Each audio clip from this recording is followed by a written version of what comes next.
My name's Sarah. Last week, something happened that still hasn't settled.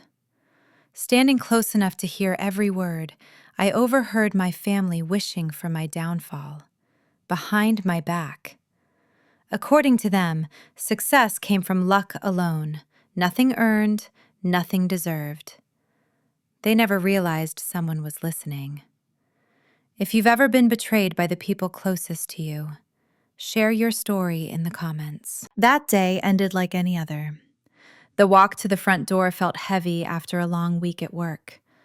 All that mattered was rest, maybe a cup of coffee, something familiar, something calm. The door creaked open, routine movements carrying me forward, expecting the usual warmth. Instead, voices stopped everything. Wish she'd lose everything, my mother said, sharp and bitter. She doesn't deserve a thing.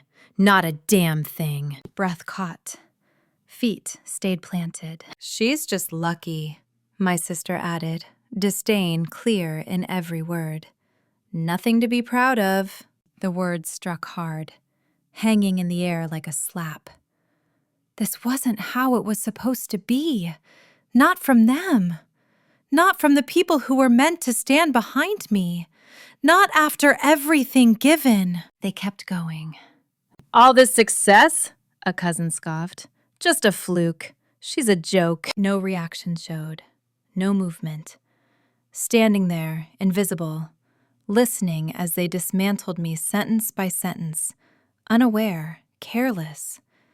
Each remark landed deep, but composure held. It had to. A decision formed quietly. Turning away, steps led back to the bedroom. The phone came out, hands shaking but controlled. The camera was on within seconds. There was no hesitation. Everything would be recorded. Their voices carried through the walls, laughing now, casual, as if discussing nothing more than the weather. The sound made the house feel unfamiliar, like belonging had already been revoked. The recording ended, the video saved. Sitting there, the world beyond the door felt distant, detached. Their voices still existed somewhere nearby, muffled and small, reduced to background noise. A finger hovered over the screen. Confrontation crossed my mind, walking back in, forcing the truth into the open. That urge passed. They didn't know someone had been listening. The next day began with a familiar weight pressing against my chest. The words from the night before still lingered, but acting on impulse wasn't an option. This required planning, something deliberate, something that couldn't be twisted against me later. It wasn't revenge.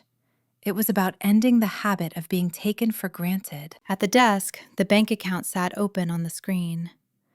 The same one that had quietly supported everyone for years. That changed today. Security settings were reviewed, access confirmed, then revoked. Family accounts were cut off, cleanly, without warning or explanation. The money stopped. When the final confirmation appeared, changes applied successfully. Relief followed.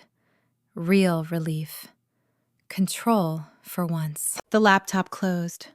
The phone buzzed almost immediately. My mother's name flashed across the screen.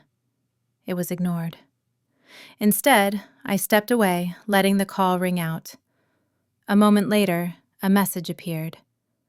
What's going on? I can't get into the account. Call me. Nausea rose, then passed. They wouldn't understand. They never had. And this wasn't something to fix. Work resumed at the desk, this time focused on legal documents.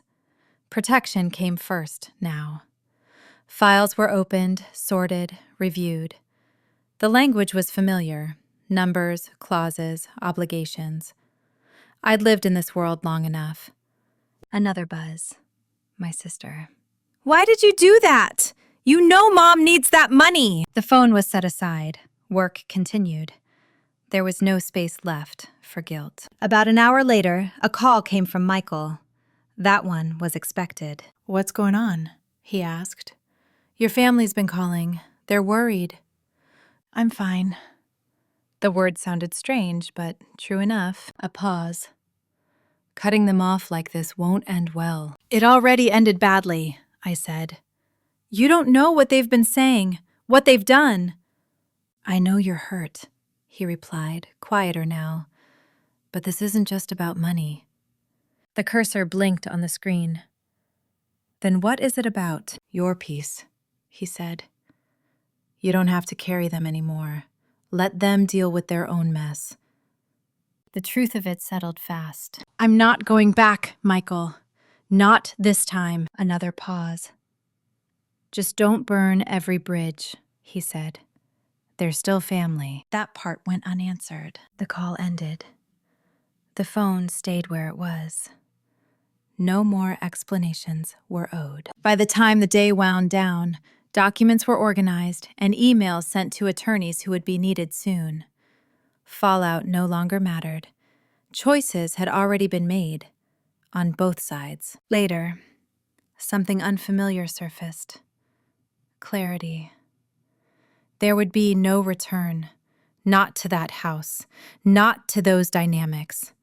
Leaving felt necessary. A drive followed. No destination at first. Eventually, a small apartment on the edge of the city came into view. It wasn't impressive. It didn't need to be. The door locked behind me. Peace settled in. Quiet, steady, earned. They'd believed control was theirs. Not anymore. The phone rang, cutting through my thoughts. The number wasn't familiar, but the reason was obvious. My lawyer. The call was answered without hesitation. Sarah, it's Robert. We've started reviewing your family's finances, he said, calm but firm. There are things you need to know. He didn't ease into it. We're seeing signs of serious financial misconduct. Hidden assets, offshore accounts. This may be far more serious than you realize. The confirmation landed hard. Suspicions had lingered for years, but hearing it stated plainly shifted everything. This wasn't family conflict anymore. This was legal exposure. Robert explained what came next. More evidence, more digging. Cooperation would be required. Agreement came quickly. Whatever they'd buried was no longer just theirs. That afternoon, the phone buzzed again. My mother. Sarah, she snapped. What is this nonsense? The bank accounts. What did you do? Standing up from the desk, my gaze fixed on nothing in particular. I told you. I'm not part of this anymore. You think you can just walk away? Her voice cracked, but sympathy was absent. You don't understand what's at stake. You need to come back and fix this. You're all we have. There was no response. None was needed. This had never been about money. It was about control. The pressure escalated quickly. Messages stacking up, calls repeating the same demand. Fix it. Come back. Take responsibility. The pattern hadn't changed. Back at the desk, the file Robert sent was opened. Dense language filled the screen, but the point was unmistakable. Money had been hidden, assets shifted, trails deliberately obscured. Illegal, methodical, ongoing. Reading further made one thing clear. Walking away was no longer an option. Too much was already in motion. The phone buzzed again. My sister. Why didn't you tell me? You think you're the only one hurt? Mom's falling apart. Another message followed immediately. This is your fault, too. The phone was set aside. The narrative was familiar. Blame redirected, guilt applied where it didn't belong. It didn't stop. Calls, texts, voicemails, my mother, my sister, cousins, everyone pushing, hoping for compliance. Then Michael called. You okay? He asked. Your mom's been relentless. A short laugh escaped. She doesn't take no well. Be careful, he said. This isn't just about money anymore.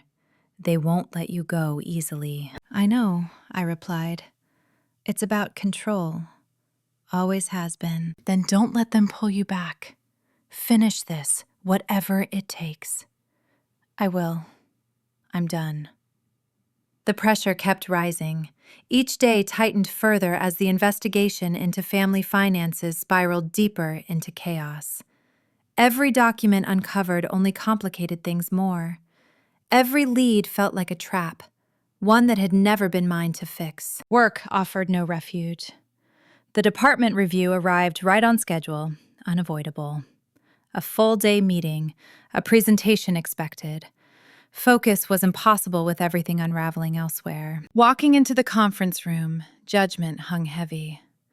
Colleagues, some once friendly, offered sideways glances, quiet assessments. "Sarah, you seem off today," Janet remarked, her smile stiff. "I'm fine." The response came flat. Pretending felt pointless. The meeting dragged. Attention wandered back to unanswered messages, missed calls, familiar demands. By the time it ended, expectation pressed in from every side. Something was clearly wrong. No one knew what, and that uncertainty only made it worse. Stepping outside brought light, but no relief. The phone buzzed again. "Why aren't you answering? This affects all of us. Your silence is making things worse. Come back and fix this." The message stayed unanswered. Later came the call that shifted everything. Robert didn't soften the news. "This is bigger than we thought," he said. "Assets have been moved offshore. Accounts, property, most of it may be out of reach." A knot tightened in my stomach. This wasn't family drama anymore. It was illegal. Dangerous. "Is there any chance of recovery?" "It's possible," he replied, "but unlikely." The call ended. The meaning didn't need unpacking. Everything they'd hidden was starting to surface, with me caught in the middle. Home offered no escape.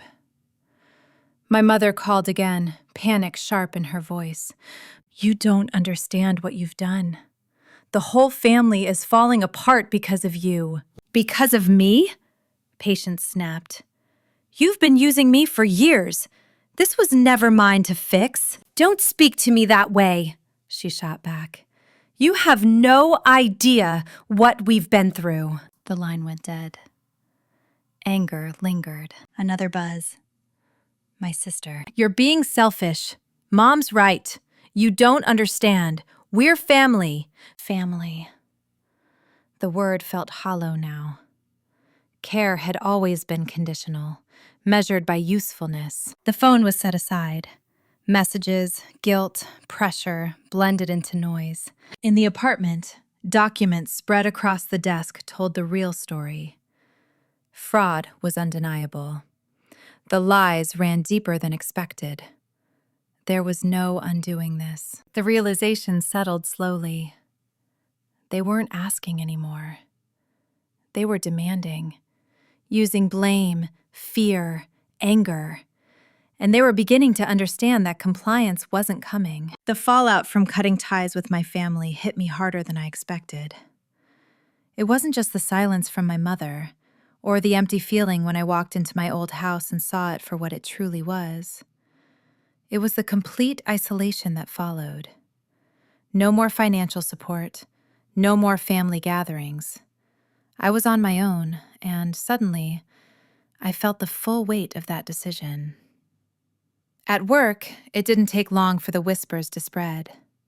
I could see it in their eyes, feel it in their tone when they spoke to me. "Sarah's got some issues," Janet remarked one afternoon, loud enough for me to hear as she passed by my desk.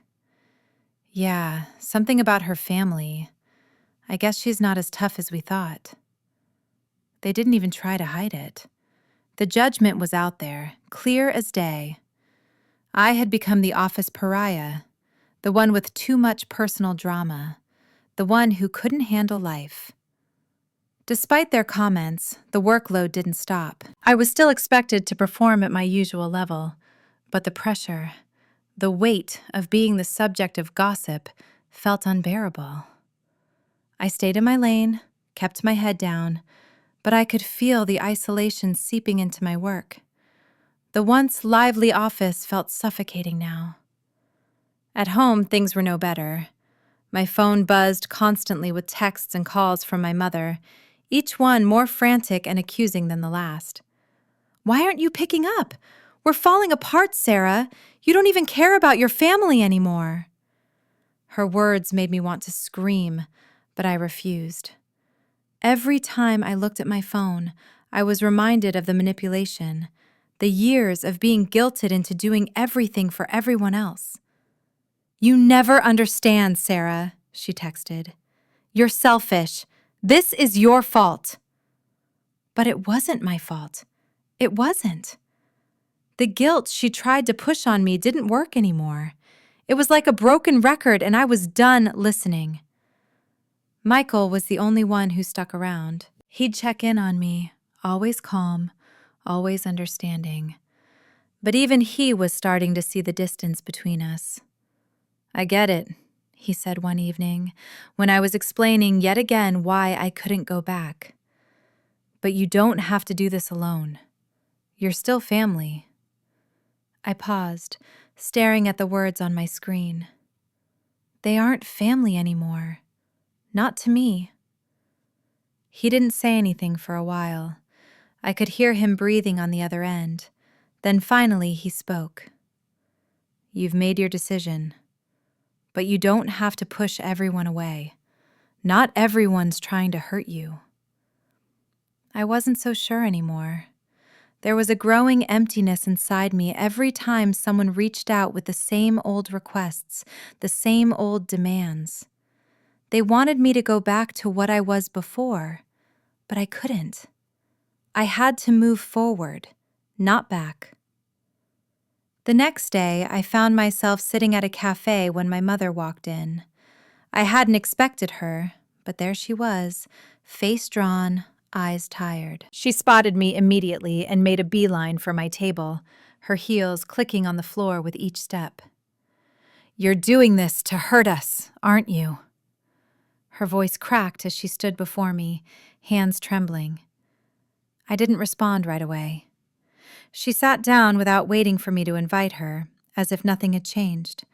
She was still in control, still the one who could manipulate the situation. "You have no idea what you've done to this family," she continued, her eyes glassy with tears. "I tried to give you everything, Sarah. I tried to make you understand. And now look at what you've done." I felt a wave of frustration build inside me. I had heard this before. The same speech, the same tears, the same guilt trips. But I couldn't listen to it anymore. Not when it was all based on lies. "Mom, this isn't my fault. You've been lying to me for years, using me for years, and I'm not going to keep doing it. I can't keep letting you control me." My voice felt foreign, distant, but I pushed forward. "I've been trying to save everyone else while I've been dying inside. It ends now." Her face twisted in shock, the tears still falling. "You think this is easy for me?" she whispered, almost pleading. "You think I want to see my daughter turn against me? You think I don't want to fix this?" "No, Mom, I don't think you do.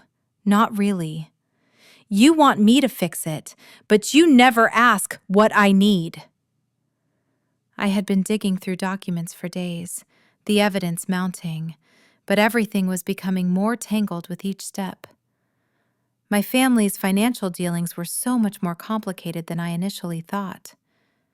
It wasn't just a matter of hidden assets.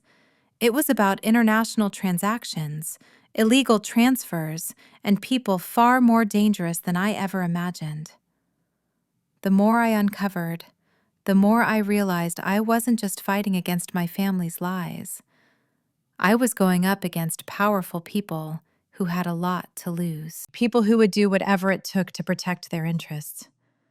This was no longer a battle for justice. It was a battle for survival. I sat at my desk, surrounded by papers that felt like a maze, trying to make sense of it all. The names kept repeating. Companies and offshore accounts that couldn't be traced, documents that were doctored. And then, buried within it all, there was one asset, a piece of property, hidden so deeply within the files that I almost missed it.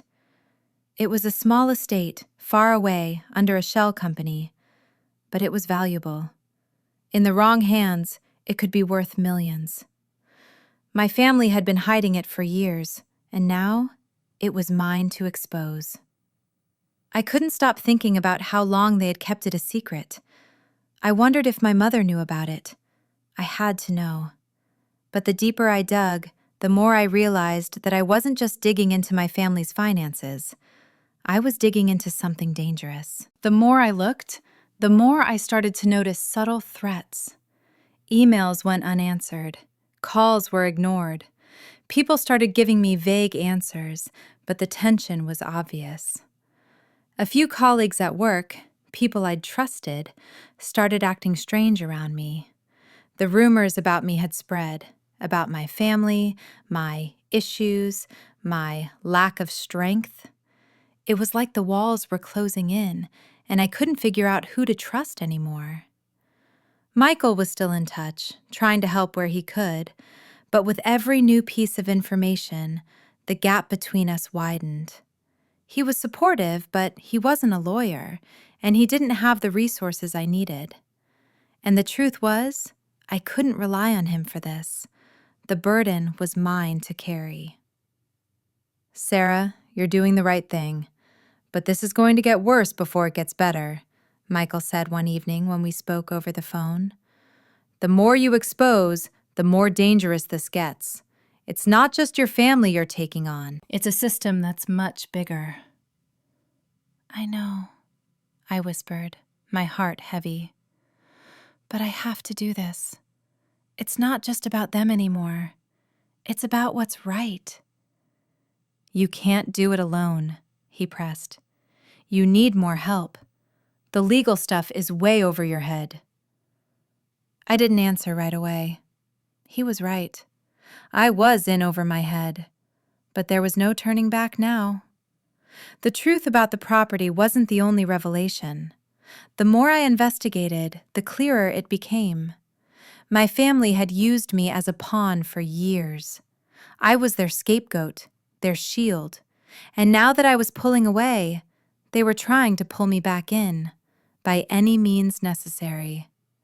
The guilt, the blame, it was overwhelming. Every call from my mother was more frantic than the last. "You've ruined everything, Sarah!" she screamed once, her voice sharp with anger. "You can't just turn your back on your family! This is your fault!" I felt a flash of anger, but I didn't let it show. "I didn't ruin anything, Mom. You did. This isn't my mess anymore." "You don't even care," she sobbed, her voice breaking. "You've always been so cold, so selfish." "I'm not selfish. I'm protecting myself for once," I shot back, my words biting. "I'm done being your punching bag." The line went dead. It wasn't the first time we'd had an argument like this, and I knew it wouldn't be the last. But this time, something inside me had snapped. It was clear now. I couldn't save them. I couldn't keep running back to a family that only knew how to take and never give. As the days passed, the pressure kept building. The phone calls didn't stop. The messages kept coming. And yet, the truth was there, right in front of me, in the form of documents, emails, and the overwhelming evidence of everything my family had done. But even with all of it, I felt completely alone.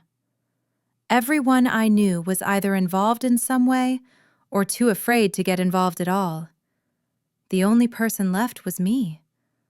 I couldn't rely on anyone else to fix this. The weight of the truth was heavy, but it didn't scare me. What scared me was realizing that I had to stand up on my own, without the crutch of my family or anyone else to lean on. This battle was mine, and mine alone. I found it, the missing piece. A discrepancy buried in the financial documents, something no one had noticed before. It wasn't just a small mistake, it was a gaping hole.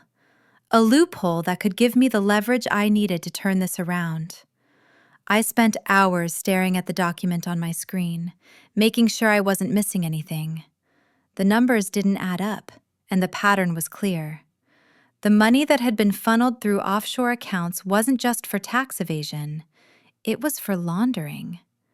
This was big, really big. The next morning, I contacted Robert, my lawyer. His voice was cautious, almost too cautious. "You're sure about this?" he asked, as if double-checking that I wasn't making a mistake. "I'm sure," I replied, a strange confidence growing within me. I wasn't just making a guess this time. I had proof. Solid, undeniable proof. We talked through the steps, and by the end of the call, he promised to begin the process of officially reporting the findings to the authorities. The idea of a full-blown investigation into my family's crimes didn't seem so far-fetched anymore. For once, I felt like I was on the right side of this fight. But as I sat there, looking at the file, I knew that this was only the beginning. The hardest part was yet to come. I had already learned that my family didn't take well to being crossed, and they weren't going to sit quietly while their secrets were exposed. The first hint of their reaction came when I received a text from my sister later that afternoon. "I don't know what you're trying to do, but this is going to hurt all of us. Don't do this, Sarah. Just let it go." I let the message sit there, unread, for a few moments. It was always the same. They never understood why I couldn't just pretend everything was fine. Why I couldn't keep playing the role of the dutiful daughter who cleaned up their messes.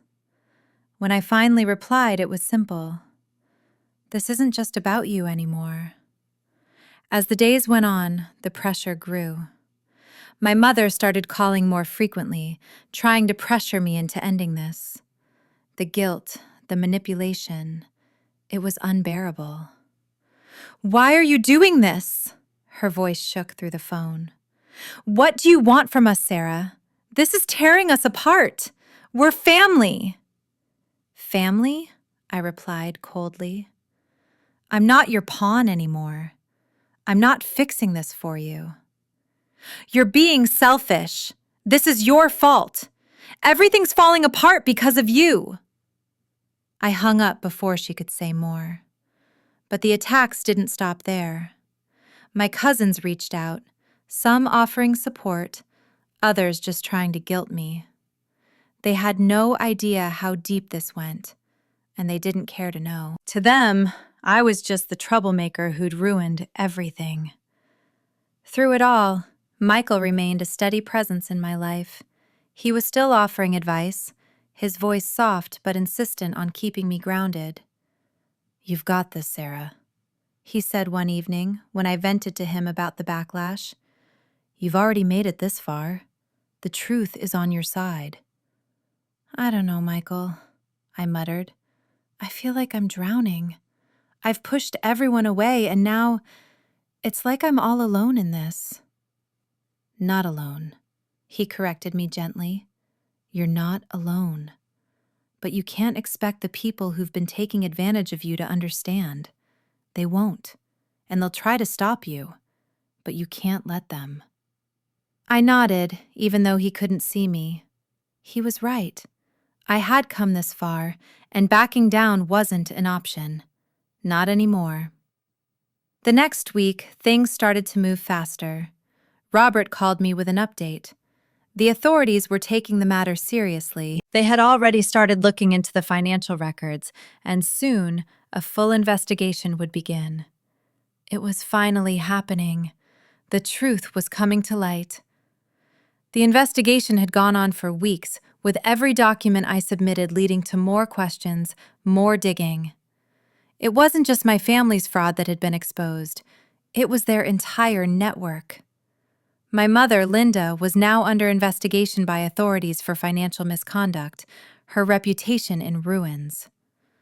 It was strange, almost surreal, to see someone who had always been so untouchable finally face consequences. I had won in the courts, there was no denying it. The fraud, the lies, everything was laid bare. But as I sat at my desk, staring at the final ruling, there was no sense of victory. The relief I'd been expecting was nowhere to be found. The damage had been done.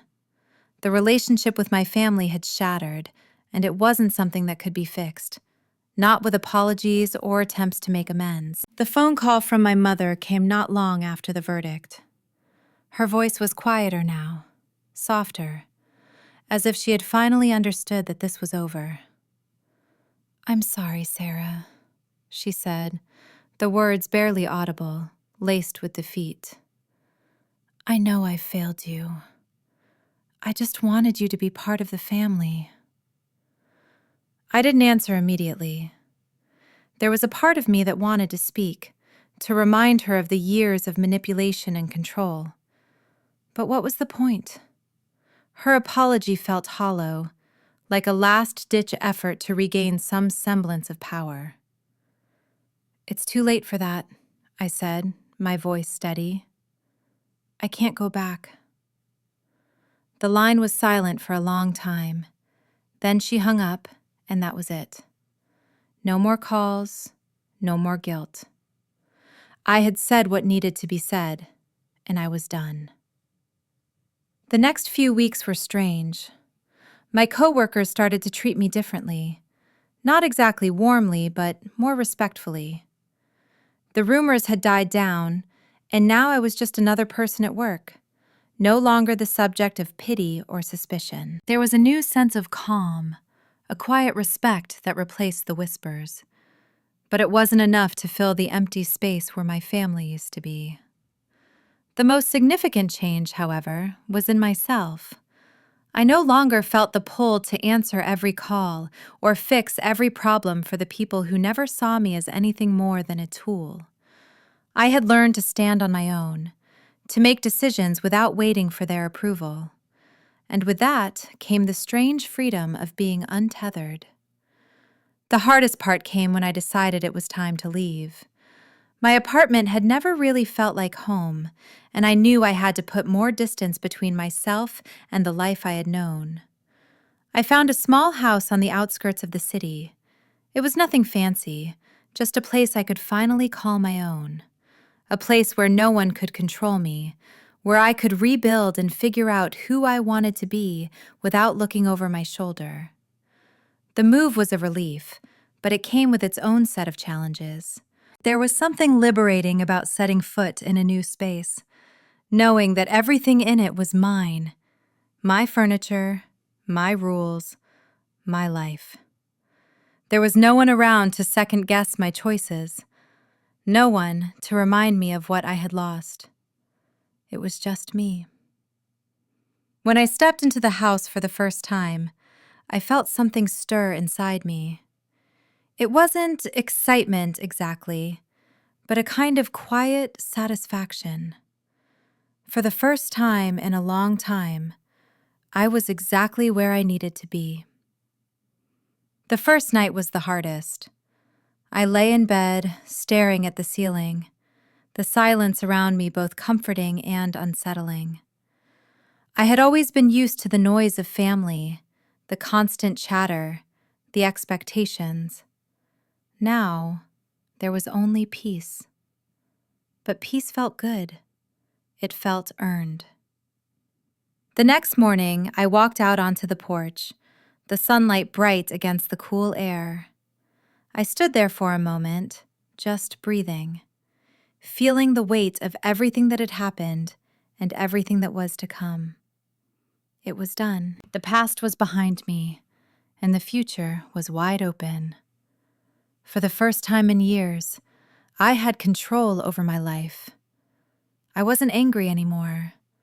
I wasn't bitter. I was free. And that, in itself, felt like justice.